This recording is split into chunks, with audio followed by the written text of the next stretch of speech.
Hello, and welcome to my channel.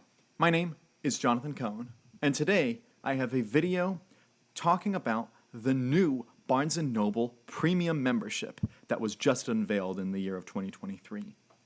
If you're not a frequent shopper at Barnes & Noble, or you're not someone who buys these memberships or anything, this may not mean much to you, and many of you might even think this video is a little bit too inside baseball when it comes to book buying habits, but this is something that affects me and affects, I know, a lot of people in the book community, so I thought I would talk about it real briefly and share some thoughts that I had and compare what the new policy is, the new premium membership versus the old membership, and see what the differences are. So with all that, let me talk about the membership.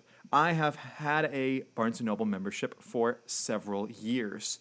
We moved to Georgia in 2017, and I was starting to become a real book buyer at the time, and so that's about the time that I bought my first Barnes & Noble membership.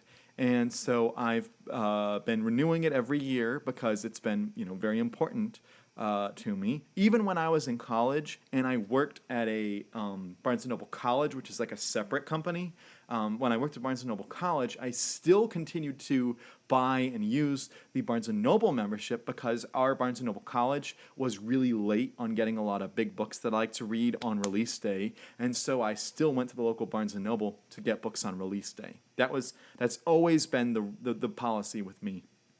I've since sometimes started using Amazon, especially if I was worried that it wasn't a big enough title to guarantee that my local bookstore would have it on release day. But if it's, a major title like a Star Wars book or a Brandon Sanderson book, my bookstore is going to have it, so I don't need to worry about that. So I still go to Barnes & Noble quite a lot. And then I also just like browsing there, and I often just buy books that are in new condition quite often, which is not great for my pocketbook. But I've been doing that, so I've been a big fan of Barnes & Noble and really liked their premium or their regular membership. And so when they announced this new membership, I was a little apprehensive because I didn't think it was worth it. And now I'm rethinking that, and so I thought I'd discuss the thought process with you. If you've shopped there recently, you've probably gotten the bookmark that explains everything I'll talk about. But basically, here's what we have. The new premium membership includes a 10% off almost everything in the store, 10% off everything at barnesandnoble.com, free shipping with no minimum purchase. They're trying to compete with Amazon with that one. Barnes & Noble rewards included with your membership, and I'll touch on that one more in a minute. A free tote every year and free upgrade to the next size cafe beverage, as well as birthday offers. That's what the new premium membership includes, and that is a $39.99 per year, so basically $40 a year that you have to pay for the new membership. Then you have the previous membership, which was 10% off almost everything in store, free shipping with no minimum purchase, and birthday offers. So the real thing that this new membership has is the rewards program, and so that's a pretty steep jump to go from $25 to $40. You're paying $15 more a year. And if you're someone who buys books really frequently, if you're buying hundreds and hundreds and hundreds of dollars worth of books at Barnes & Noble, this is absolutely worth it to you to get. But if you're not someone, if you're someone who's more casual, is this worth it to you? That's, I think, a very interesting discussion. So let me talk about some of the aspects of the membership. So free upgrade to next size cafe beverage. A lot of people I know love coffee, and a lot of people I know they actually enjoy getting coffee at Barnes & Noble, and they'll go and they'll bring a book and they'll buy the coffee from Barnes & Noble, and so that's a big part of their business model. And if you have this kind of upgrade, people will go more often because they can get a large for the price of a medium, that type of thing. I know there's the grande, venti, whatever. I don't care about that. So to some people that might be very valuable. To me, I don't drink coffee, and they don't have like soft drinks. If they had like fountain drinks, where it was I could buy a large for the price of a medium, like fountain drink type thing, that would be something. But they don't have that. It's only really for like coffee type products. So that one doesn't matter as much. Then you have the free tote every year. I did when I did get my membership because I buy a lot of books at Barnes and Noble, and it came with this tote, which I'll be honest, it's a nice tote. It's pretty sizable. It's it says it's at a $19.99 value, and I think that they emphasize that to show, look, you're paying $40, but you're already getting back a $20 item with this. But this is not something I would normally buy. They still let, at least at mine. I don't know if other Barnes and Nobles do this. They still have the plastic bags to carry books out, and even then, I'm rarely buying so many books there that I need a big plastic bag. I usually buy 1 or 2 books per visit because I go almost weekly or bi-weekly. So I buy 1 or 2 books, so I don't need a big tote. I can just carry them in my arms. So this is nice, and it's good material. It's pretty strong. It'll probably work for me for a while, but I don't know that it was necessary. This isn't necessarily a selling point that they should use for this.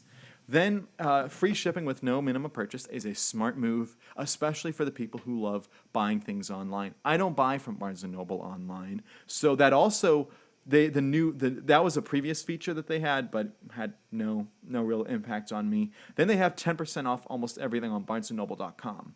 That it would be good if I used BarnesandNoble.com, but oftentimes I found that if I order something from their website, or I have a thing where I ask them to ship something to the store, I usually have to wait a long time.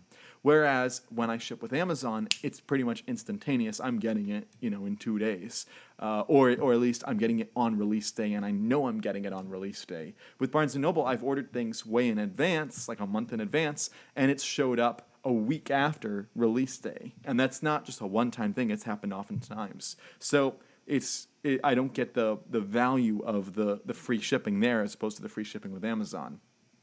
Then you have 10% off everything in store, which is what made the previous membership valuable. Really, if you spent $250 in 1 year with the previous membership, you would get about $25 off. So that's what about your point was. If you spent about that much money, you were getting money back with you were saving money after that, after the first $250 that you spent. With this one, you would think it's $40 or it's $400 because you're paying $40 instead, which is a much larger number. And the number of people who spend that much per year on books is much less than the number of people who might spend $250 a year, which I still think is a pretty high bar for this. But I think what they're really hoping that people will latch onto is the reward system that they're adding, which is basically the stamp system, where if you spend $10, you get a stamp. So the basic idea is that if you spend $100 at Barnes & Noble, they'll give you a $5 reward, which seems similar to Kohl's Cash. If you're familiar with the company Kohl's, they are like a clothing type company for retail. They have Kohl's Cash, where you spend $50, you get I think $10 back, which is a pretty sweet deal on their products. And maybe they can afford to do that, and it's easier there. But when you look at let's look exclusively at Kohl's Cash, that's 20% that you're getting back with that type of a product. And that's not. I don't believe that's the only thing you get if you have a Kohl's membership. There's other things that you can get with that. So that's a pretty good deal. With this, you have to spend $100 and you only get $5 back. So that means you're only getting 5% as opposed to 20%.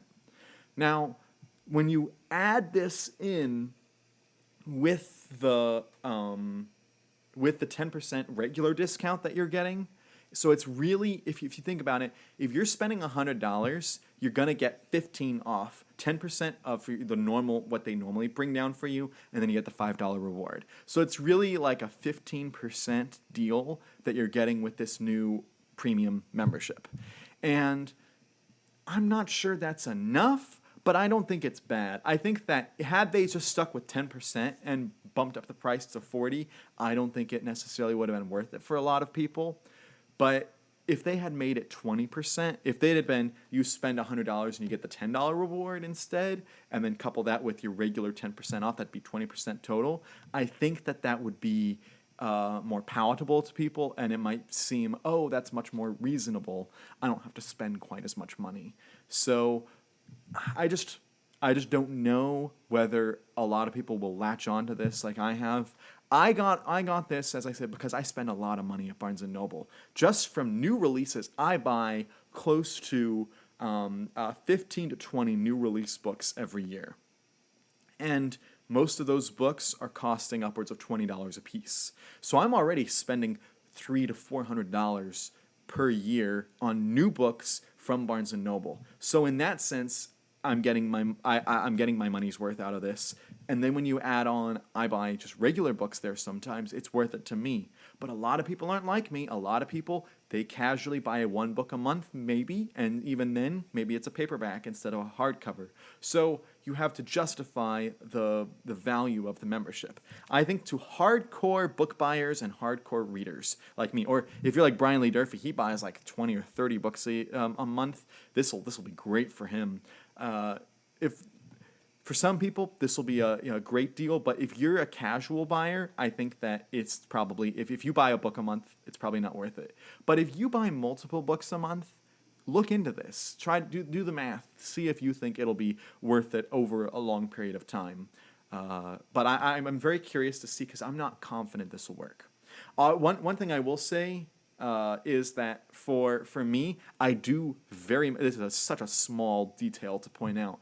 I think that the new card, the membership card, I'm not going to show mine, but the new membership card that they handed out looks so much nicer than the old card. The old card was just blank and it was just boring and it was just for me, maybe I just had the version that I had, but it was a green background and it just said membership on it, and that was it. And it was just boring and bland. This one, it looks like those Express, Visa credit cards. It looks like there's kind of like a gloss on it. There's kind of like a silver lining on it. It just looks premium. So I think they did a good job of designing the card this time. Again, that is like the most inconsequential part of all of this is the card design. But for me, I kind of like the card design.